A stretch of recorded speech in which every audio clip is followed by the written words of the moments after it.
이 시간에는 사도행전 15장 13절부터 18절 말씀까지 읽었습니다. 오늘은 사도행전 93번째 시간으로 부제목은 야고보가 판결하다입니다. 야고보가 판결하다. 자, 이방인들도 할례를 받아야만 구원받는지, 모세의 율법을 지켜야만 구원받는지, 그걸 주장하는 측과 반대하는 측 사이에 팽팽하던 분위기를 반전시킨 사람은 베드로였습니다. 베드로가 나서서 할례도 받지 않은 이방인인 고넬료 일행이 어떻게 구원을 받았는지를 쭉 설명했지요. 그러면서 바울과 바나바를 쳐다보면서 뭐라 그럽니까? 우리는 믿는다 그랬습니다. 우리는 믿는다.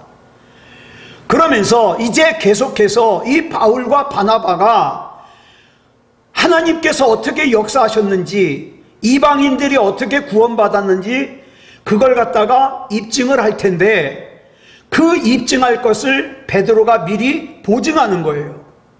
그 결과 본문 5절에서 바울과 바나바가 이야기하려고 그럴 때 벌떡 일어나가지고 바울과 바나바의 말을 중단시켰던 유대인들마저 이번에는 바울과 바나바의 증언을 경청하지 않을 수 없는 거죠. 그리고 베드로와 바울 및 바나바의 증언이 끝났을 때 공의회에 참석한 모든 사람들이 아무 이의도 제기하지 않았다는 것은 그들이 베드로, 바울, 바나바의 증언 내용에 모두 동의한다는 거예요. 즉 그건 뭐냐? 이방인들은 할례를 받아야만, 모세의 율법을 지켜야만 구원받는 게 아니라 하나님의 은혜로 구원받는 거다. 이걸 갖다가 동의한다는 의미죠.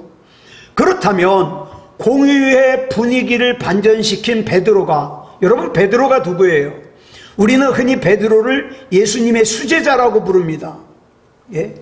이 예수님의 제자들 중에 으뜸이죠. 이 베드로가 이제 할례 문제에 대하여 이방인들이 할례를 받아야 될 것이냐 말 것이냐, 모세의 율법을 지켜야 될 것이냐 말 것이냐에 대하여 판결을 내리기만 하면 돼요. 일반적으로 우리가 예수님의 수제자라고 부르는 베드로에게는 그만한 자격과 권위가 있습니다. 그런데 성경을 보면 제1회 예루살렘 공의회에서 최종 판결을 내린 사람은 베드로가 아니에요. 자칫 초대교회를 분열로 몰아넣을 뻔했던 이 할례 문제에 대해서 최종 판결을 내릴 수 있는 베드로보다 더 높은 권위를 지닌 사람이 있다 이 말이죠. 그게 누군가? 자, 본문 13절 보겠습니다. 시작. 말을 마침에 야고보가 대답하여 이르되 형제들아 내 말을 들으라. 제1회 예루살렘 공의회에서 최종 판결을 내린 사람은 야고보였습니다. 이 야고보는 제1회 예루살렘 공의회의 의장이었던 것으로 알려지고 있어요. 이를테면 2000년 전 초대교회에서 열린 첫 번째 공의회에서 의장 역할을 맡아서 최종 판결을 내릴 수 있을 만큼 가장 큰 권위를 지닌 사람이 야고보다 이 말이에요. 이 야고보는 예수님의 제자 야고보가 아니에요. 예수님의 제자 야고보는 사도행전 12장 2절에서 분봉왕 헤롯 아그리파 1세에게 참수형을 당해서 죽었어요. 그러면 이 야고보는 누구냐? 예수님의 동생 야고보예요. 마태복음 13장 55절을 보면 이 야고보는요, 예수님의 4명의 동생 중에 첫째예요. 자, 기라성 같은 사도들보다 더 권위를 가지게 해준 게 뭐예요? 예수님의 동생이다 이 말이에요. 그런데 엄밀한 의미에서 보면 예수님과 이 야고보는 친형제가 아니에요. 그죠? 예수님께서는 성령으로 잉태되신 하나님의 독생자이신 반면에 야고보는 아버지가 요셉이에요. 그래서 어머니는 같지만 아버지가 다르잖아요. 성령으로 잉태한 받은 예수님과 요셉의 피를 이어받은 야고보. 그런데 세상 사람들이 볼 때에는 틀림없는 형제지간이에요. 그렇다면 2000년 전에 이 야고보가, 예수님의 동생 야고보가 예수님의 동생으로 산다는 것이 무슨 의미가 있을까요? 그냥 좋기만 했을까요? 여러분, 예수님께서 성령에 의해서 잉태되었다는 것은 육신의 아버지가 없다는 뜻이에요. 세상적으로 보면 예수님은 인간 아버지가 없이 태어난 사생아예요. 사생아. 그래서 예전에 서구 소설 중에 예수님을 사생아로 다룬 소설이 많이 있었어요. 이건 왜 그러냐? 예수님을 세상적인 관점에서만 보니까 그래요. 예수님이 사생아라면 예수님의 모친 마리아는 어때요? 결혼하기도 전에 사생아를 낳은 품행이 단정하지 못한 여자가 되는 거죠. 야고보는요, 품행이 단정하지 못한 여자의 아들이 되는 거죠. 예? 품행이 단정하지 못한 여자가 낳은 사생아의 동생이 되는 거죠. 자, 그러면 품행이 단정하지 못한 여자의 아들, 또 품행이 단정하지 못한 여자가 낳은 사생아의 동생, 그 신분으로 살아야 되는 야고보의 어린 시절이 얼마나 힘들었을까요? 그런데 예수님이 성인이 되자마자 이제 공생애를 하기 위해서 출가를 했습니다. 근데 공생애를 하기 위해서 출가한 예수님을 보니까 뭔 똑똑한 사람들을 데리고 다니는 게 아니라 저 갈릴리 출신의 학교 문턱에도 가보지 못한 아주 비천하고 무식한 갈릴리 어부 몇 사람과 그 다음에 세리들을 갖다가 데리고 다니면서 제자래요. 그리고 어떻게 해요? 자기 자신을 하나님의 아들이래요. 그러니까 사람들이 뭐라 그래요? 예수님을 가리켜 미쳤다는 거죠. 미쳤다. 마가복음 3장 21절을 보면 그 말씀을 기록하고 있어요. 예수님의 가족들이요, 그 주변 사람들이 예수님을 미쳤다고 하는 소리를 계속 들어요. 예.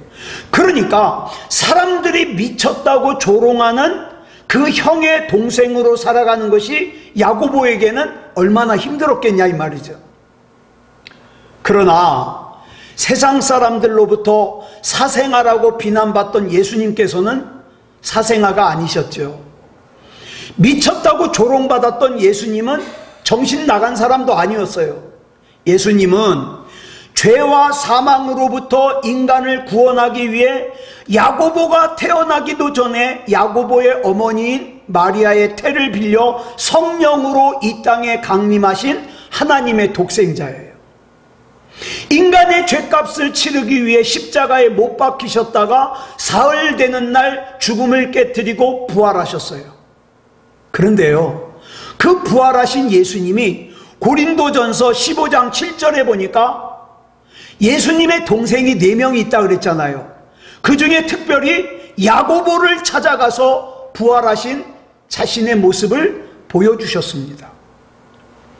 그리고 나서 예수님 자신이 이 땅에 강림하신 성자 하나님이심을 이 땅에서 당신의 동생으로 당신과 함께 살아온 야고보에게 확인시켜 주셨어요.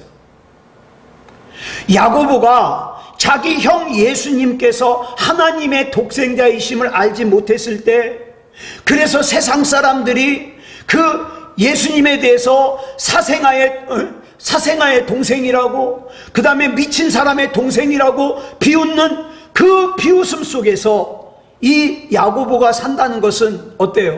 고통이죠. 괴롭죠. 그런데 자신이 형이라고 불렀던 그 예수님께서 하나님의 독생자이심을 확인했을 때, 그가 예수님과 같은 태에서 태어나 예수님의 동생으로 예수님 곁에서 살아왔다는 게 얼마나 은혜였을까요? 여러분, 마찬가지예요. 우리가 신앙생활이라는 걸 할 때 하나님을 알고 믿는 사람은 은혜예요. 예수님을 알고 믿는 사람들은 은혜예요. 그런데 하나님을 모르고 신앙생활하는 사람들, 예수님을 모르고 신앙생활하는 사람들은 그것처럼 불편한 게 없는 거예요. 역사 이래로 이 땅을 거쳐간 수많은 사람들 가운데 예수님과 같은 태에서 태어나 예수님의 동생으로서 예수님 곁에서 예수님과 함께 산 사람은 야고보의 네 형제밖에 없어요. 그 중에서도 예수님의 첫째 동생으로서 부활하신 예수님을 개인적으로 만난 동생은 야고보밖에 없습니다. 그것은 야고보가 선택을 잘했기 때문도 아니고 노력했기 때문도 아니에요. 전적으로 삼위일체 하나님께서 야고보에게 베풀어 주신 은혜죠. 그러나 야고보가 그 은혜를 즐기기만 한 것이 아니에요. 다음에 더 자세하게 살펴보겠지만 이 야고보는요, 공의회에서 베드로와 바울과 바나바의 그 입증 내용을 들어보니까 이건 설득력이 있어. 그리고 반대하는 사람이 없어. 그러니까 이방인들은 할례를 안 받아도 돼, 모세의 율법 안 지켜도 돼, 그렇게 판결 내리지 않았어요. 야고보는 베드로와 바울과 바나바의 그 설명을 충분히 들은 다음에 철저하게 하나님의 말씀에 입각하여서 하나님의 말씀을 토대로 판결을 내렸어요. 당시 초대교회에서 이로보아 우리가 알 수 있는 것은 이 초대교회에서 야고보가 하나님 말씀에 가장 능통한 사람이었다는 걸 알 수 있죠. 하나님의 말씀이 육신이 되어 이 땅에 오신 분이 예수님이라 그랬잖아요, 요한복음에서. 자, 야고보가 하나님의 말씀이 육신을 입고 이 땅에 오신 그 예수님의 동생으로서 예수님 곁에서 살았다는 것은 자기의 의지와 상관이 없는 주님의 은총이었지만, 그 예수님께서 성자 하나님이심을 확인한 이 야고보는 예수님께서 승천하신 이후에 하나님의 말씀을 얼마나 열심히 찾아 읽었는지 몰라요. 하나님의 말씀을 가까이 함으로 자기의 있는 힘, 있는 의지를 다해서 말씀이신 예수님 곁에 있었어요. 그러므로 예수님의 동생으로 태어나 이 세상을 떠날 때까지 말씀이신 예수님 곁에 있었던 야고보가 제1회 예루살렘 공의회에서 의장을 맡아서 최종 판결을 내린 것은 예수님 곁에서 살아온 야고보만이 지니고 있는 특별한 권위예요. 그뿐만 아니에요. 이 야고보가 야고보서를 썼는데 이 야고보서가 신약 성경에 들어가 있잖아요. 그래서 이 야고보서를 우리가 읽으면서 오늘도 우리가 은혜를 받을 수 있는 것은 그 영원히 살아있는 영광이 아니겠어요? 자, 보세요. 한때 아이고 저 야고보는 사생아의 동생이야, 저 야고보는 미친 사람의 동생이야, 저 야고보는 품행이 단정하지 못한 마리아의 아들이야, 이렇게 취급을 받았을 때 그 고통과 괴로움과는 비교도 할 수 없는 권위와 영광이었습니다.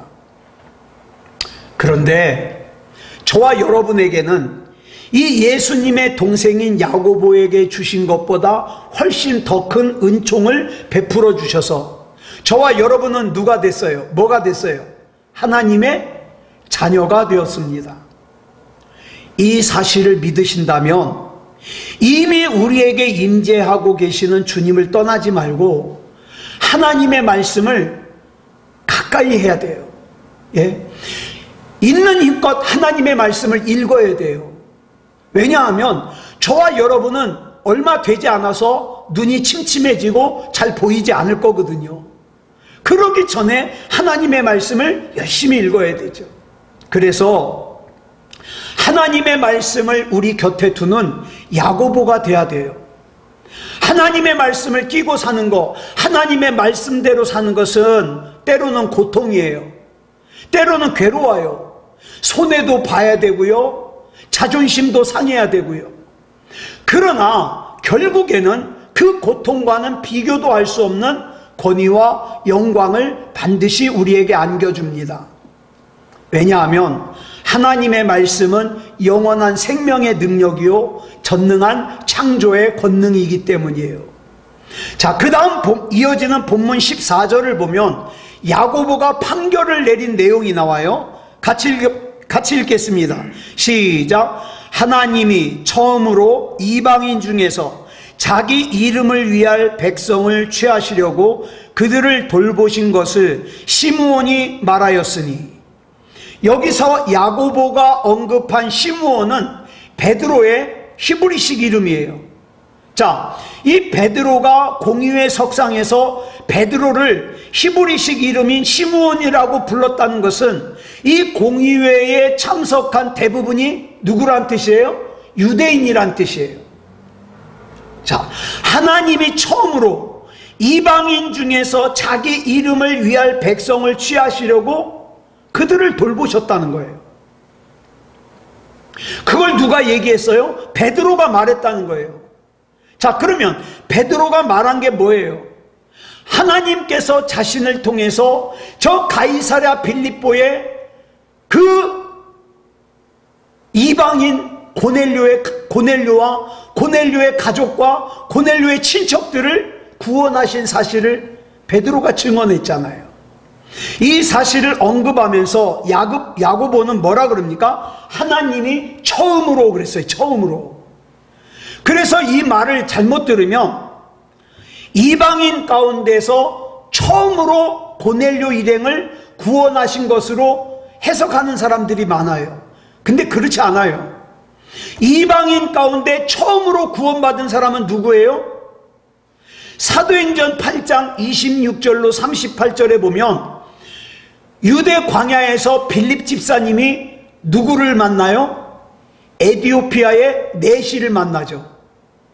그래서 이사야 53장을 해석해주고, 내가 이 귀한 말씀을 깨달았는데 내가 지금 세례를 받아서 받아야 되지 않겠냐. 그래서 빌립 집사님에게 세례를 받아요. 그래서 에디오피아의 내시가 이방인 중에 처음으로 구원받은 사람이에요. 따라서 야고보가 언급한 처음으로는 하나님께서 이방인을 구원하신 사실을 예루살렘 공의회에서 가장 먼저 증언한 사람이 누구란 뜻이에요? 베드로란 뜻이에요. 이 고넬료의 가족이 이방인의 처음으로 구원받았다는 뜻이 아니라 처음으로 이방인이 구원받은 사실을 예루살렘 공의회에서 처음으로 얘기한 사람이 베드로라는 뜻이죠. 이 시간 우리가 주목하고자 하는 것은 야고보가 하나님께서 이방인인 고넬료 일행을 구원해 준 사실을 언급하면서 그 사실을 뭐라 그래요? 하나님이 그들을 돌보신 거라 그래요. 여기서 우리말 돌보다로 번역된 헬라어 동사가 에피스케토마이예요. 대단히 의미가 깊은 단어예요. 무슨 뜻이냐면 슬픔이나 고통이나 불안함이나 절망에 빠져 있는 사람을 직접 찾아가서 돌보아주고 위로해 준다는 뜻이에요. 이를테면 하나님께서 당신의 백성을 찾으시고 구원하시고 위로하시고 지켜주시기 위해서 졸지도 않고 주무시지도 않으면서 당신의 백성을 지켜주시는 하나님의 사랑을 뜻하는 단어예요. 자, 그런데 이 헬라어 에피스케토마이를 갖다가 히브리어로 뭐라 그러냐? 파카드라 그래요. 같은 뜻이에요. 그러면 이 파카드라는 단어가 어디 나오냐? 아브라함의 아내 사레가 90세가 될 때까지 아기를 못 낳아요. 경수마저 끊어졌어요. 생리마저. 그러니까 이제는 아이를 가진다는 것이 불가능해요. 그런데 창세기 21장 1절로 2절을 보면 이렇게 기록하고 있습니다. 시작. 여호와께서 말씀하신 대로 사라를 돌보셨고 여호와께서 말씀하신 대로 사라에게 행하셨으므로 사라가 임신하고 하나님이 말씀하신 시기가 되어 노년의 아브라함에게 아들을 낳으니. 자, 여기 보니까 여호와께서 말씀하신 대로 사라를 돌보셨고 그랬어요. 자, 무슨 뜻이냐?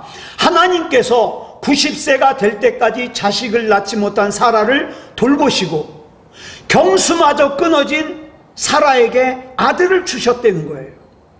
여기서 돌보시고로 해석된 이 히브리어가 파카드예요.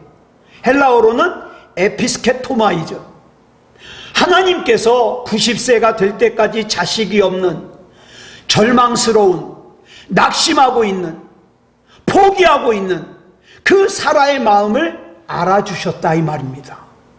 찾아주셨다 이 말입니다. 지켜주셨다 이 말입니다. 이 하나님께서는 이방인인 고넬료 일행에 나는 이방인인데 이방인인 나도 구원받을 수 있을까? 그 마음을 아시고 어떻게 해요? 그들에게 베드로를 보내가지고 구원해 주셨잖아요. 그 하나님께서 이 시간에 저와 여러분을 찾아오시고 지켜주십니다. 야고보가 이방인에 대한 할례를 금하는 자기의 판결의 근거를 본문 15절에 보니까 어디에 근거하고 있습니까? 선지자들의 말씀이 이와 일치하도다. 자, 야고보의 판결의 근거는 베드로가 이렇게 얘기했으니까, 바울과 바나바가 이렇게 얘기했으니까 이게 아니에요. 하나님의 말씀에 그렇게 기록하고 있다 이 말이에요. 하나님께서 이방인인 고넬료 일행을 구원해 주신 사실을 입증한 베드로의 증언은 하나님께서 선지자들을 통해서 주신 하나님의 말씀과 정확하게 일치한다 이 말이에요. 여기서 우리말 일치하다라는 단어를 헬라어 동사로 쉼포호네오라 그러는데, 이건 뭐냐면 함께라는 뜻의 쉰이라는 단어와 소리를 내다라는 뜻의 푸호네오가 합쳐진 단어예요. 그러니까 일치하다는 무슨 뜻이냐면 함께 같은 소리를 낸다는 뜻이에요. 야고보는 베드로의 증언이 하나님의 말씀 가운데서 어느 말씀과 정확하게 일치하는지를 밝히기 위해서 구약성경 아모스 9장 11절로 12절의 말씀을 인용을 해요. 그런데 그 인용하는 말씀이 오늘 본문 16절로 18절에 기록되어 있는데, 이 말씀이 우리가 가지고 있는 구약성경 아모스 9장 11절 12절과 약간 달라요. 그게 왜 다르냐? 야고보가 인용한 구약성경은 히브리어 성경이 아니라 그 히브리어를 헬라어로 번역한 70인역이라고 하는 헬라어 번역본이기 때문에 그래요.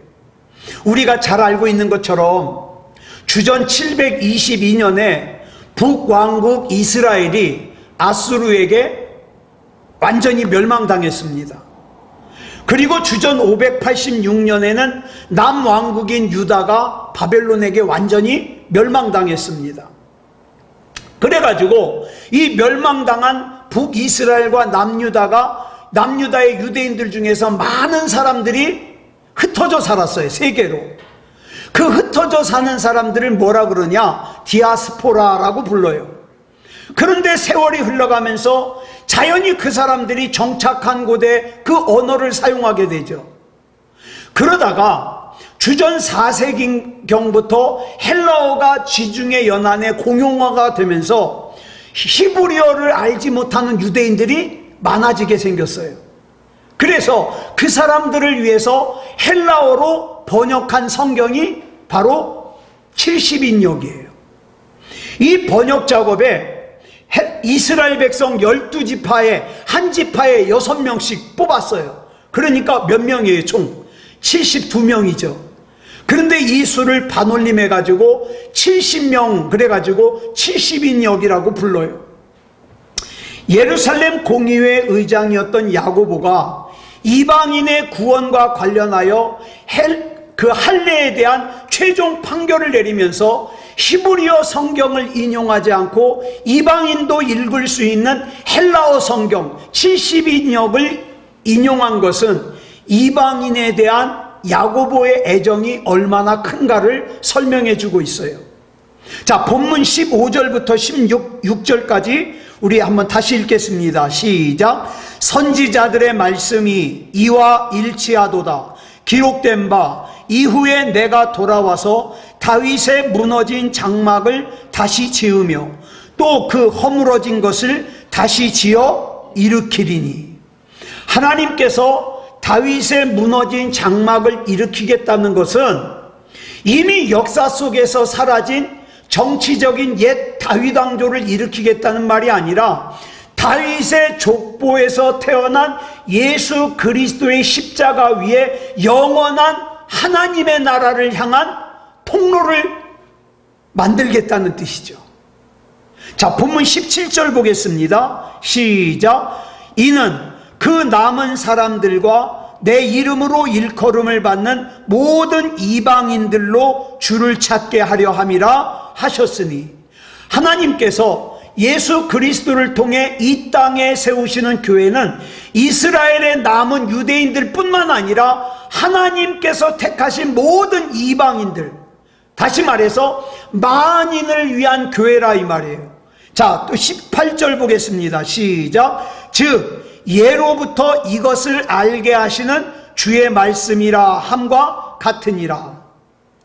자, 이방인에 대한 하나님의 구원은 본래 계획에 없던 것을 갑자기 시킨 것이 아니라 예로부터 오래전부터 이루어져 온 하나님의 섭리다 이 말이에요. 자, 하나님께서 애굽에서 400년 동안 종살이를 하던 이스라엘 백성을 구원해 주시죠. 그런데 출애굽기 12장 38절에 보면 아주 중요한 말이 나와요. 우리 같이 한번 읽어볼까요? 시작. 수많은 잡족과 양과 소와 힘이 많은 가축이 그들과 함께 하였으며. 자, 수많은 잡족과 양과 소와 힘이 많은 가축이 이스라엘 백성과 함께 나온 거예요. 근데 여기서 말하는 잡족은 이스라엘 사람과 결혼해가지고 섞여 살던 이방 족속들이에요. 그 이방 족속들이 이스라엘 백성을 따라서 나온 거예요. 또 모세가 이적을 행하는 걸 보고 감동을 받은 애굽 사람도 같이 따라 나왔어요. 하나님께서는 이스라엘이 이방의 영향을 받는 것은 엄격하게 금하셨지만 이방인이 이스라엘의 영향을 받는 것은 얼마든지 환영하셨어요. 이때 하나님께서는 이스라엘 백성뿐만이 아니라 같이 따라 나온 이방인들도 함께 구원해 주신 거거든요.